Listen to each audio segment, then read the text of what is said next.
পবিত্র কোরআনে এমন এক ভয়ঙ্কর জাতির কথা উল্লেখ করা হয়েছে যাদের ধ্বংসলীলার কথা ভাবলে আজও মানুষের গা শিউরে ওঠে।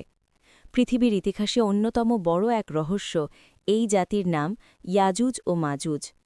বলা হয় তাদের সংখ্যা এতটাই বেশি ছিল যে তারা কোনো জনপদ দিয়ে গেলে সেখানকার মাটি পর্যন্ত ধ্বংস হয়ে যেত। তারা নদীর পাশ দিয়ে গেলে নিমেষেই সব পানি পান করে ফেলত। দয়া বা মায়া কি তা তারা জানত না। তাদের সামনে পাহাড় গুঁড়িয়ে যেত আর সমৃদ্ধ শহর পরিণত হতো ধ্বংসস্তূপে। এই বিভীষিকা থেকে বাঁচতে অসহায় মানুষ আল্লাহর কাছে আর্তনাদ করতে থাকে। তখন আল্লাহ তার করুণায় এক মহান শাসককে ওই জনপদের দিকে পথ দেখান। তিনি হলেন হজরত জুলকারনাইন আলাইহিসসালাম। আল্লাহ তাকে দিয়েছিলেন প্রজ্ঞা, শক্তি এবং ন্যায়বিচারের অসামান্য ক্ষমতা। ঘুরতে ঘুরতে জুলকারনাইন পৌঁছালেন দুটি বিশাল পাহাড়ের মাঝখানে।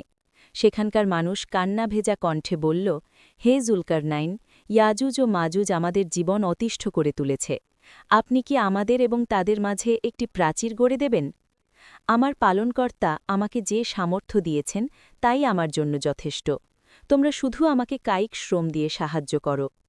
শুরু হল ইতিহাসের এক বিস্ময়কর নির্মাণ কাজ। লোহার বড় বড় টুকরো আর গলিত তামা দিয়ে তিনি পাহাড় দুটির মাঝে তৈরি করলেন এক দুর্ভেদ্য প্রাচীর।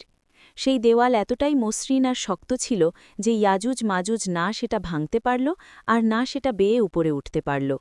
শতাব্দীর পর শতাব্দী পেরিয়ে গেছে। সেই প্রাচীর আজও পৃথিবীর কোথাও না কোথাও লুকিয়ে আছে। কিন্তু কোথায়? কেউ বলে তুর্কিস্তানের পাহাড়ে, কেউ বলে ককেশাসের দুর্গম গিরিপথে, আবার কারো মতে এটি হয়তো মাটির গভীরে বা অন্য কোনো ডাইমেনশনে। আধুনিক বিজ্ঞান আজও এই রহস্য ভেদ করতে পারেনি। তবে একটি বিষয় নিশ্চিত, এই প্রাচীর চিরস্থায়ী নয়। কিয়ামতের আগে আল্লাহর হুকুমে এই প্রাচীর ভেঙে পড়বে, আর সেদিন সেই পঙ্গপালের মতো জাতি আবার পৃথিবীতে নেমে আসবে, যা হবে মানবজাতির জন্য এক চূড়ান্ত পরীক্ষার সময়। আল্লাহ আমাদের হেফাজত করুন। আমিন। ভিডিওটি ভালো লাগলে শেয়ার করুন এবং সাবস্ক্রাইব করে আমাদের সঙ্গেই থাকুন।